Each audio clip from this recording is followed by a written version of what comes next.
And hello and welcome everybody, this is me, Scottish Sengoku Jedi here, bringing you a Shogun 2 battle, in which I'm taking on some guy from the Sacred Band. As a result, I am probably going to have my arse handed to me. Yay.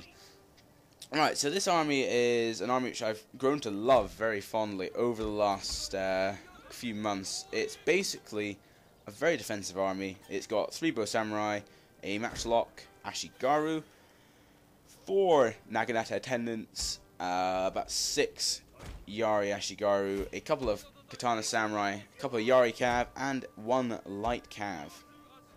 And of course my General Kublai Khan.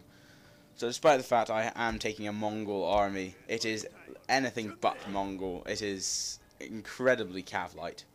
But there you go. It's still a very efficient army, a very effective army. I did used to take lots and lots of cavalry in my armies, but they nerfed the Great Guard when they probably didn't need to. And yeah, they nerfed tons of other stuff to do with Cav. As a result, I didn't think it was worth my while taking any more heavy Cav armies. Also, they nerfed swords ridiculously. Although I don't know, they might work again now because of the nerfs they brought into spears with the final patch for this game. But yeah, apart from that, you know, I don't know. I think it would probably be very unbalanced now and very ineffective. It used to be ridiculously powerful. 6 cav and 8 swords and a general, nothing else. It was brilliant. I loved it. It was so fun. It was so micro heavy, but it was just so fun. And actually, the micro heavy actually sort of made it more enjoyable. Right, so he's got to the other side.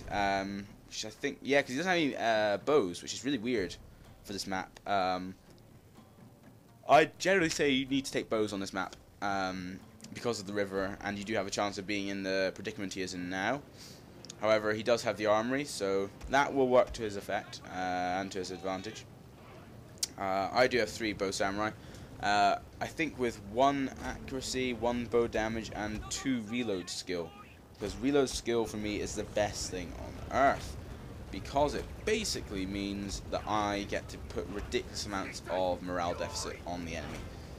That's the only reason I take it. In any other world, accuracy would be slightly better because of the fact you can make your flaming arrows count for more. But there you go.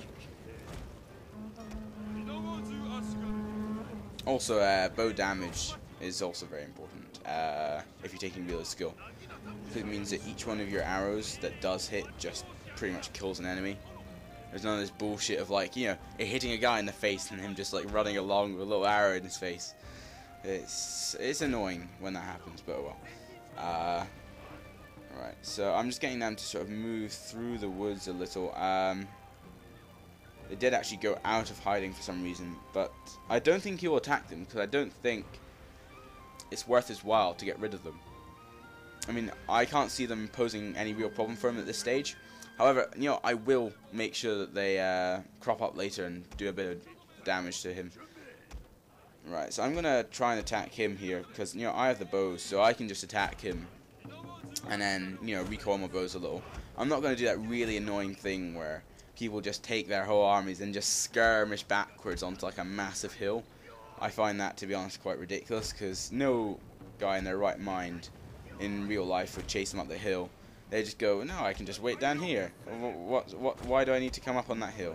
No, I'm okay, actually. I don't want to take you on the hill, because guess what? I will die. So, yeah, it's just this game, people get so impatient, because, you know, it's not real, and it's just like, there's no real importance to it.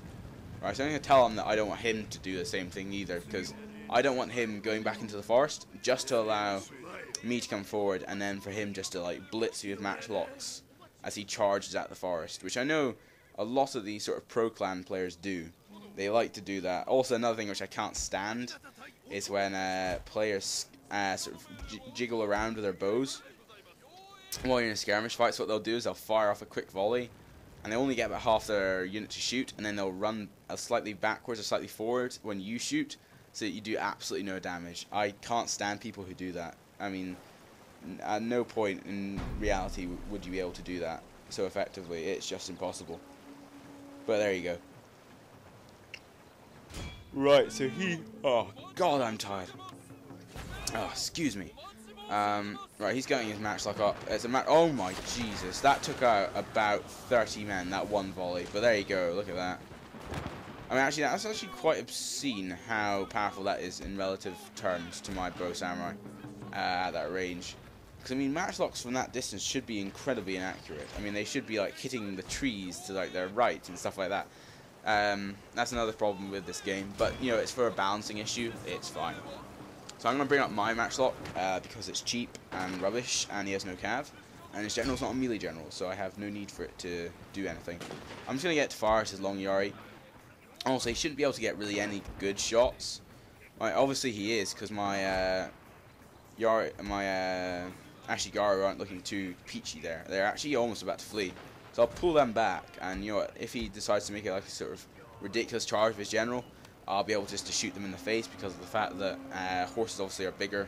So even with the new patch, you can still see over your men into horses. So that's fine. So I made a spear wall. And I'm going to bring up my general now, the great Kublai Khan. And I'm going to rally, and I'm going to inspire a guy in the middle, because when you're playing defensively, the middle is the best place to have your inspire. I'm going to, don't know what I'm going to do with those guys. Actually, I'm going to get my cav round the flank. My other cav, I think I can keep in reserve. I'm going to bump up that flank there, and I see a little hole in the left flank, which I can abuse a little.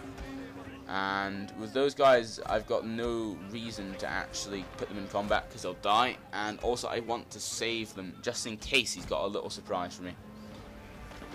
Right, so far things are going quite well. Actually, his left flank's starting to crumble just a little.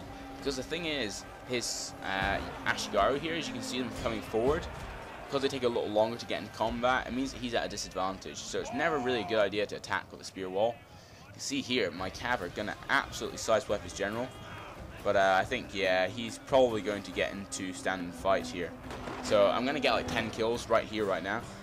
But yeah, his general will just go and stand and fight, and that'll be that. So I'm not really going to kill him very quickly. So he's got one cav coming out, quite good Naginata Warrior cav. So I'm just going to cut that off quite quickly. And yeah, I think I've pretty much got this match. So far, so good. My general's getting a bit of damage on him, so I'm just going to put my matchlocks in front of him just to block them off, because that will just completely stop his matchlocks from actually getting any kills. I'm going to fire at his matchlocks as well, who are now moving forward for some reason. Don't know why, that will give him a worse shot. But, you know, if that's what he wants to do, that's what he wants to do. And you can see my Naginatas that were doing, oh, God. Okay, I think he might have left the game here. You can see my Naginatas, the attendants, are now actually getting involved there, so that's quite good on them. Right, I think he's definitely left. So, with that being said, I hope you liked the video.